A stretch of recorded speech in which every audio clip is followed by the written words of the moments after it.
Olá a todos, eu sou Kleber Crispim, bem-vindos aí ao meu canal secundário Buscando os Originais. Bem pessoal, no vídeo de hoje eu vou trazer aqui uma pequena introdução sobre um tema de uma grande heresia que há décadas vem surgindo e que faz parte aí do cumprimento das escrituras, que é sobre o que? O preterismo, certo? Nós vamos dar início aí a esse assunto aqui no canal. Vou trazer uma leve introdução hoje e futuramente, assim que eu tiver tempo e disponibilidade, pretendo trazer um estudo mais a fundo sobre o assunto, ok? Então, sem mais delongas, bora para o estudo, pessoal. A heresia do preterismo. O preterismo é uma metodologia mais popular para o exame do Apocalipse e dos livros proféticos do Antigo Testamento entre os eruditos críticos. Essa escola é também conhecida como a contemporânea histórica. Entendem que a grande maioria das profecias, ou todas, cumpriram-se na destruição de Jerusalém, no ano de 70 da nossa era. O preterismo opõe-se a outras três correntes de interpretação das profecias, sendo elas o idealismo, o historicismo e o futurismo. O preterismo tinha pouca sistematização, até que no século XIX, James Stuart Russell examinou todos os textos significativos do Novo Testamento sobre a volta do Messias para ver quando isso ocorreria e como seria. Ele chegou à conclusão que a segunda vinda ocorreu no primeiro século com a destruição de Jerusalém, no ano de 70.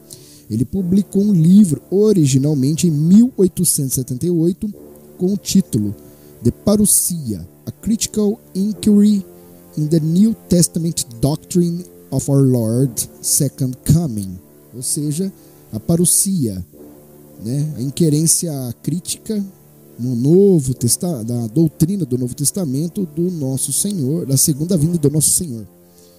Seria a tradução para o português aí. Outra edição se seguiu com o nome do autor em anexo, em 1887. Então, o que é o preterismo, pessoal? O preterismo é colocar a carroça na frente dos bois. É simplesmente você pegar e pegar profecias que ainda não cumpriram e dizer que cumpriram. Isso faz parte do plano do falso profeta quando ele surgir, para que as pessoas percam a crença nas separadas escrituras. Vamos pegar aqui um outro ponto importante, que é o amilenarismo. Amilenarismo, em grego, não milenarismo, é difícil falar isso, né? Na escatologia cristã, significa a rejeição da crença que Yahushua terá um reinado físico literal na terra, com duração de 1000 anos. Essa rejeição contrasta com interpretações pré-milenaristas e algumas pós-milenaristas do capítulo 20 do livro da Revelação, ou seja, do livro de Gilihana, Apocalipse. A visão amilenarista considera os 1000 anos mencionados em Apocalipse 20 como um número simbólico, não como uma descrição literal. Eis o problema, pessoal. Tudo que esses novos teólogos, líderes, eles gostam de espiritualizar tudo, né? Tudo, ou seja, nada do que está nas escrituras para eles é literal. É interessante. Continuemos aqui. Os amilenaristas afirmam que o milênio já começou e corresponde à atual era da igreja.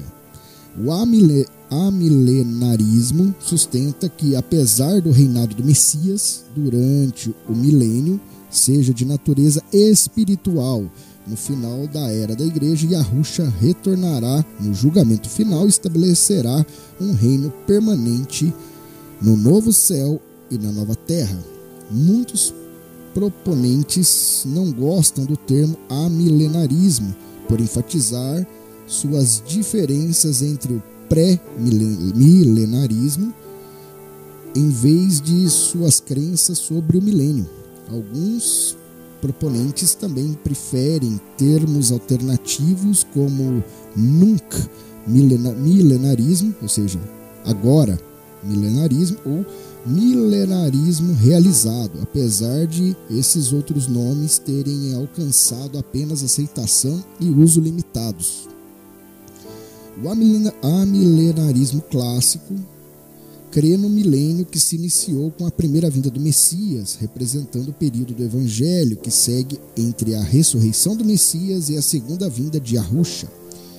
Entende assim a primeira ressurreição de modo espiritual.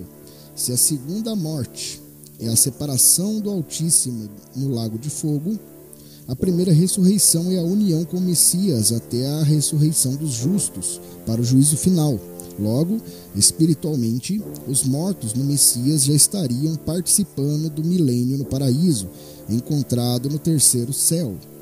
Durante esse período, Hassatan estaria preso de modo não total, ficando inerte, mas teria seu poder limitado com a morte e a ressurreição do Filho do Homem, de modo que não pode impedir o crescimento do Evangelho. De modo geral, o milênio, na visão amilenarista, seria o período de dispensação da graça, onde os justos falecidos habitariam com o Altíssimo e Hassatan teria seu poder limitado, culminando com a volta do Cordeiro e com o juízo final e único, iniciando a eternidade. O amilenarismo rejeita a ideia de um milênio futuro, em que Yahusha reinará na terra antes do estado eterno iniciar, mas afirma: 1. Yahusha está atualmente reinando no céu, sentado à direita do Altíssimo, o Pai. 2. Que Yahusha também está e permanecerá com a igreja até o final do mundo, como prometeu na ascensão. 3. Que no Pentecostes o milênio iniciou. Outros acreditam que ele iniciou após a ascensão do Messias, como é mostrado por Kefa, Pedro, usando as profecias de Yovel, traduzido por Joel, sobre a chegada do reino, para explicar o que estava acontecendo. 4. E que, portanto, a igreja e sua propagação das boas novas é o reino de Cristo e sempre será. Os amilenaristas citam referências das escrituras sobre o reino não ser um reino físico. Segundo eles, de acordo com o livro de Matitiarro, capítulo 12, versículo 28, onde Yahusha cita sua expulsão de demônios como evidência de que o reino de Elohim havia chegado sobre eles. O livro de Lucas, capítulo 17, versículos 20 e 21, onde Yahusha adverte que a vinda do reino de Elohim não pode ser observada e que está entre eles. E segundo o livro de România, capítulo 14, versículo 17, onde Rav Shaul, traduzido por Paulo, fala do reino de Elohim como sendo em termos das ações dos cristãos. Em particular, os amilenaristas consideram o período de 1000 anos como uma expressão figurativa do reino do Messias sendo perfeitamente completada, como as 1000 montanhas citadas em Telhim, traduzido por Salmos, capítulo 50, versículo 10. As montanhas sobre as quais o Altíssimo possui o rebanho são todas as montanhas, e as 1000 gerações em 1 Crônicas, capítulo 16, versículo 15, as gerações para as quais Elohim será fiel, refere-se a todas as gerações. Alguns pós-milenaristas e quase todos os pré-milenaristas sustentam que a palavra milênio deve ser tomada para se referir a um período literal de 1000 anos. O amilenarismo também ensina que a amarração de Hassatan, descrita no livro de Gilihana, traduzido por Apocalipse, já ocorreu. Ele foi impedido de enganar as nações pela propagação do Evangelho. Essa é a primeira amarração que ele sofreu na história após a sua queda do céu. No entanto, o bem e o mal permanecerão misturados em força ao longo da história e até mesmo na igreja, de acordo com a compreensão amilenarista da parábola do trigo e do joio. O amilenarismo, às vezes associado com o idealismo, uma vez que ambas as escolas ensinam uma interpretação simbólica de muitas das profecias da Bíblia, e especialmente do livro de Apocalipse. No entanto, muitos amilenaristas acreditam no cumprimento literal das profecias bíblicas. Eles simplesmente discordam dos milenaristas sobre como ou quando essas profecias serão cumpridas. Então, pessoal, o que nós vimos até aqui é que sempre há pessoas para inventar heresias, né? Como eu sempre falo nesse canal, qual é a opinião formada nesse canal? Respeitem a literalidade dos textos, sempre busquem pela literalidade dos textos, busquem pelos originais, pessoal. Continuemos aqui. Teologia da substituição ou supersessionismo. Teologia da substituição ou supersessionismo é uma interpretação cristã do Novo Testamento que vê relação do Altíssimo com os cristãos como sendo ou a substituição ou a realização da promessa feita aos judeus ou os israelitas. A expressão bíblica desta relação do Altíssimo com as pessoas é chamada de aliança, o que torna o ponto de disputa da teologia da substituição a ideia de que uma nova aliança com os cristãos, a igreja cristã, teria substituído ou completado a aliança mosaica, ou a Torá, com os israelitas, contrariando completamente o que está escrito em România 11. Vídeo de exegese aqui no canal, pessoal. Fiz um vídeo aí falando da parábola das duas oliveiras, que é a parábola descrita no livro de Romanos 11. Eu fiz a exegese. Procurem o vídeo aqui no canal que vocês vão achar. Uma questão central na teologia da substituição é como e em que medida a ética da aliança mosaica foi colocada de lado, ou mesmo completamente abolida pela nova aliança. Tanto os teólogos cristãos quanto os judeus identificaram diferentes tipos de teologia da substituição na interpretação bíblica. R. Kendall Solon aponta 3 categorias. Primeira, punitivo, representa por teólogos como Hipólito de Roma, Orígenes e Lutero. Representa o ponto de vista que os judeus que rejeitam Yahushua como Messias estão consequentemente condenados por Elohim, pelo Altíssimo, perdendo assim a promessa que lhes foi feita sob a aliança mosaica. É importante salientar que tanto Orígenes quanto Hipólito esperavam que os judeus fossem salvos juntamente com os gentios no fim dos tempos. Econômico. Não se refere a dinheiro, e sim a função técnica, teológica do termo. Veja, trinitarismo econômico. É o ponto de vista que o objetivo prático da nação de Israel nos planos de Elohim foi substituído pela igreja. Seus principais representantes são escritores como Justino Mártir e Santo Agostinho. Este esperava também que os judeus fossem salvos com os gentios no fim dos tempos. Estrutural é o termo utilizado por Solon para a marginalização de facto do Antigo Testamento, como um normativo para o pensamento cristão.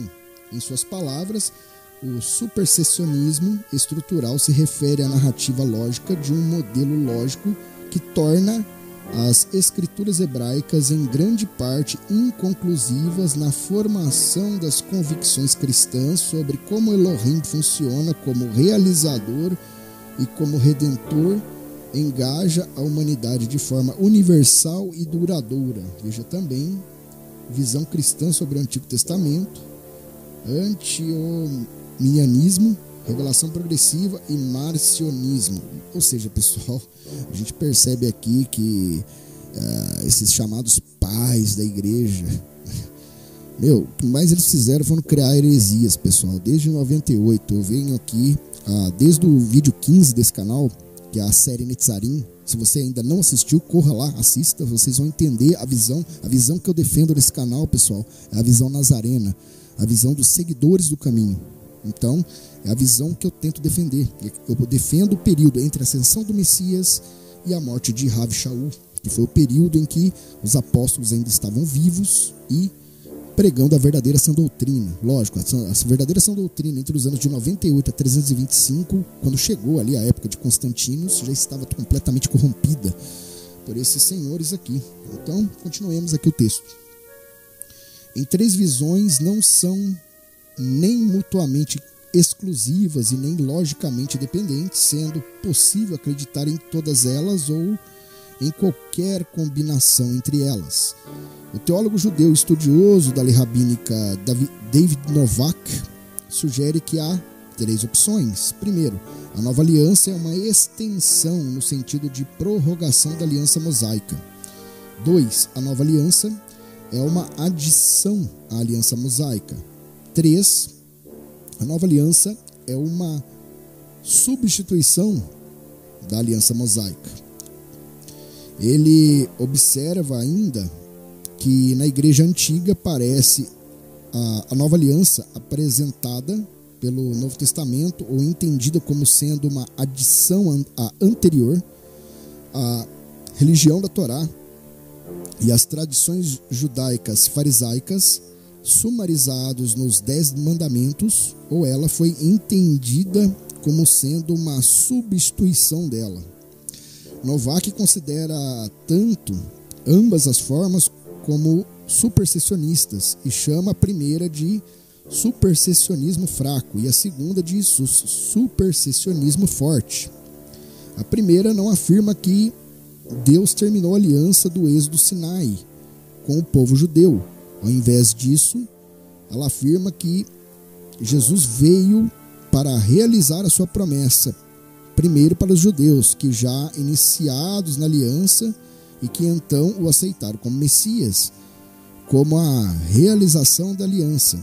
E ela afirma que Jesus veio tanto para iniciar quanto realizar a promessa da aliança para os gentios, cuja única conexão com ela é através dele. Assim, nesse tipo de supersessionismo, os judeus que não aceitaram Jesus como Messias também são parte da aliança, no sentido de que o que Deus juntou, o homem não separa. ênfase no original. Ver também teologia da dupla aliança. O supersticionismo forte, por outro lado, afirma que a antiga aliança está morta.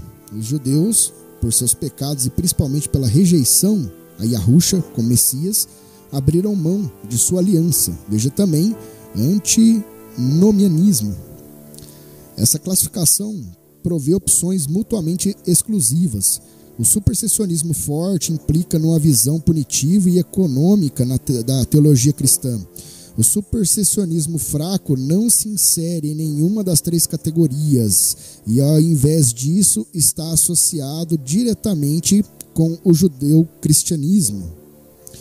O perigo por trás dessa heresia é claro o fato que muitos ignoram pontos cruciais no tangente às profecias das separadas escrituras. Muitos ignoram, por exemplo, a importância do falso profeta para o cumprimento total das separadas escrituras. Para termos noção da importância do falso profeta para o cumprimento das separadas escrituras, ele é mencionado no livro de Hanor, o etíope, como a besta que vem do deserto, chamado por ele de Behemoth. Também é mencionado no Vedas hinduísta como Mahadi. E olhem que coincidência, também é mencionado na cultura islâmica como Djal ou Dejjal. Na religião mística da Nova Era é conhecido por Cristo Cósmico. Muitos canais e páginas que tratam o assunto do fim dos tempos têm como costume, creio que por ignorância, a visão nazarena das separadas escrituras, aplicar a figuras públicas atuais a falsa indicação de serem as duas bestas citadas nas profecias. Já testemunhamos assimilarem a figura da primeira besta, o falso profeta, erroneamente ao atual Papa Francisco, que nada mais é do que um capacho de Hassatan, assim como associam erroneamente a figura da segunda besta, o anti-Mashiach, a capachos da nova ordem mundial, como Emmanuel Macron ou Jared Kushner, genro do ex-presidente norte-americano Donald Trump. Há quem associa a implantação da nova ordem mundial como o próprio governo do anti-Mashiach aqui na Terra, fazendo muitos acreditarem que já estamos na metade ou no fim da grande tribulação, citada nas separadas escrituras. A heresia do arrebatamento pré-tribulacional também contribui para que endossar o grande engano que se aproxima. Ao analisarmos melhor todos os pontos levantados nesse estudo, levando em conta todo o entendimento obtido até aqui em estudos anteriores neste canal, buscando os originais, chegamos à conclusão que o preterismo, aliado a outras heresias criadas após o ano de 98, levará bilhões ao engano. Explico. Ao crer nessas heresias, ignorando o ensinamento do Rabi da Galileia de vigiai, pois não sabeis nem o dia nem a hora, assim que a primeira besta surgir, o falso profeta, a maioria se ajoelhará perante ele, interpretando se tratar da segunda vinda do Cordeiro. As escrituras são claras que este ser não será um homem normal. Terá aparência de cordeiro, mas falará como dragão. Realizará prodígios, milagres. Somente os eleitos do Altíssimo, os 144 mil selados, não serão enganados. Atualmente, vemos a elite global unida à classe política mundial se esforçando para criar um falso apocalipse, simulando cumprimentos que ainda virão a se cumprir. Tudo para que quando a primeira besta realmente surgir, seja aceita pelas massas e aceitem como o salvador da humanidade. Segundo a animação iPad Goat 4, mostra que o falso profeta derrotará a nova ordem mundial e instaurará a nova era. Este sim, o governo do anti-Mashiach. Agora, voltamos às escrituras que são claras. Nas escrituras está claro que o governo do anti-Mashiach será pedido e apoiado pelas massas e não imposto à força como a nova ordem mundial vem sendo imposta. Atualmente, vemos ímpios, ateus, ocultistas e até satanistas contrário à implantação da nova ordem mundial, por saberem que a nova ordem mundial se trata de uma ditadura mundial que irá cercear a liberdade individual de cada um. Outra referência que encontramos é em relação à chamada marca da besta. Atualmente, vemos pessoas sendo inoculadas à força mundo afora. Agora deixo a reflexão aos irmãos e irmãs que estejam lendo, assistindo ou ouvindo este estudo. O Altíssimo, sendo justo, determinaria a perda da salvação àqueles que receberam à força as inoculações referentes à situação sanitária mundial? Não creio nisso, mas citei aqui todas as coisas para alertar a todos a ferramenta usada aqui, o preterismo. Para entendermos a importância da figura do falso profeta, basta sabermos que a função dele será terminar de pavimentar este mundo para a chegada do anti-Mashiach. O falso profeta terá a responsabilidade de unificar todas as religiões em uma nova religião mundial e fará com que os 10 líderes de blocos de países que ainda surgirão deem o poder à segunda besta, o anti-Mashiach. Assim como ele conseguirá essa proeza onde os atuais capachos falharam bizonhamente. Como que ele vai conseguir isso? É nesse ponto que se encaixa o preterismo e outras heresias aliadas para este fim. O falso profeta surgirá do nada, fazendo milagres, realizando curas, pregando a paz mundial entre as nações. Fará com que islâmicos, judeus, cristãos e hindus o sigam.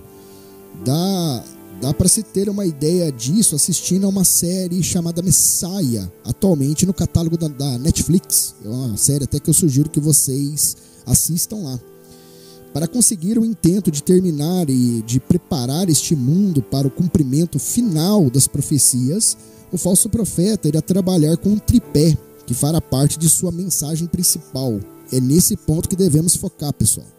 Primeiro, que o Altíssimo está morto e, sendo ele o herdeiro, veio tomar posse de sua herança. Segundo, que todas as escrituras se cumpriram, que não há mais necessidade de se ater às Escrituras, de buscar as Escrituras, e que novas coisas virão. Terceiro, que o homem não é uma criatura especial na criação, ignorando Bereshit 1, né? Ou seja, Gênesis capítulo 1, e que o homem nada mais é do que um animal como qualquer mamífero, nem mais nem menos. Creio que essa dialética seguida dos milagres fará com que muitos ignorantes das separadas escrituras e principalmente idólatras passem a se curvar diante dele, facilitando a implantação da religião única mundial. Creio que até lá o mundo terá se dividido em 10 blocos de países, assim como a União Europeia, que foi laboratório político para isso. Ainda veremos muitas coisas ocorrerem, jamais deixem de vigiar os fatos, pois é necessário que o caos, a nova ordem mundial, venha para que a verdadeira nova ordem, a nova era, o governo do anti-Mashiach, venha a ser bem implementado com toda a terra aplaudindo de pé. Somente os eleitos não serão enganados. Bem, pessoal, o texto acaba aqui, esse rápido estudo, é apenas uma introdução ao assunto, mas o que eu posso dizer a vocês é isso, pessoal, vigiem a todo momento, porque há muitos canais pregando esse tipo de heresia, pregando preterismo. Muitos estão dizendo, olha o Macron, olha, os outros líderes estão querendo tornar Macron aí um líder mundial. Macron capacho, pessoal. Até pouco tempo atrás, dizem que o anti-Mashiach vai ser um líder tão carismático que todo mundo vai se dobrar diante dele, menos os eleitos. E Macron, o próprio povo francês, muitos ali ateus, ocultistas, jogando fezes na casa dele até pouco tempo atrás. Ou seja, Macron um capacho. Todos esses políticos, não importa o país, são capachos de Hassatan que estão aqui para fazer cumprir as escrituras. Eles têm sua visão e seu coração endurecidos pelo próprio Altíssimo para que as escrituras se cumpram. Nós estamos ainda no início das dores. Creio que estamos aí entre a abertura do segundo e terceiro selo. Então, estamos ainda no começo de tudo, pessoal. Muita coisa vai acontecer, muita coisa virá. Não caiam nessa armadilha do preterismo. Isso também na armadilha do amilenianismo. Eu trouxe esse assunto aqui porque se encaixa com o estudo sobre o milênio que eu trouxe, para que vocês identifiquem essas heresias e se afastem dessas heresias. Essa é a minha missão aqui, esse é o meu objetivo, fazer vocês despertarem para determinado ponto, identificar as heresias e se afastar delas, porque a cada passo longe da mentira é um passo mais próximo que estamos da verdade, pessoal. Então é isso, vou ficando por aqui. Sinto muito aí, vou passar uns dias ainda sem gravar vídeos, eu vou precisar de uma folga para isso. E claro, agradeço aos novos inscritos do canal, todos vocês. Chegamos aí, batemos acho que 940 inscritos, falta 60 inscritos para 1000 inscritos. Eu achei isso uma coisa maravilhosa. Muito obrigado mesmo a todos vocês que deixem like, que principalmente deixem comentários. Eu tento responder a todos na medida do possível, porque eu sempre estou na estrada. Só tenho meu celular aqui, né, comigo. E claro, eu quero, né, que o Altíssimo, Yahuwah Tsebaot, abençoe a cada um de vocês e a seus respectivos lares, suas respectivas casas, e que a luz do Mashiach, Yahushua HaMashiach, lhes dê entendimento, discernimento das separadas escrituras, pessoal. Cuidado, porque a mentira, vivemos um tempo de mentira. A mentira, ela cresce e ela se espalha como um veneno. Se afastem do veneno, pessoal, principalmente do dispensacionalismo, porque é um veneno que impede todo dito crente nas separadas escrituras de enxergar, de ter ali o ponto de vista que todos os discípulos convertidos, sejam judeus ou não, da verdadeira igreja apostólica, tinham naquela época. Então, é esse o ponto, pessoal. Este é o ponto. Então, pessoal, vou ficando por aqui. Muito obrigado pelas inscrições, pelos likes, pelos comentários. Aonde eu puder ajudar cada um de vocês, estou aqui para isso. Esse é o meu objetivo, essa é a minha missão. E estamos juntos, pessoal. Ok? Assim que eu puder, vou trazer novos estudos aqui. E espero que... Vigiai, pessoal. Vigiai. Cuidado para que vocês não caiam nas heresias. Se afastem dessas heresias, pessoal. Então é isso. Vou ficando por aqui. Muito obrigado a todos e até o próximo vídeo.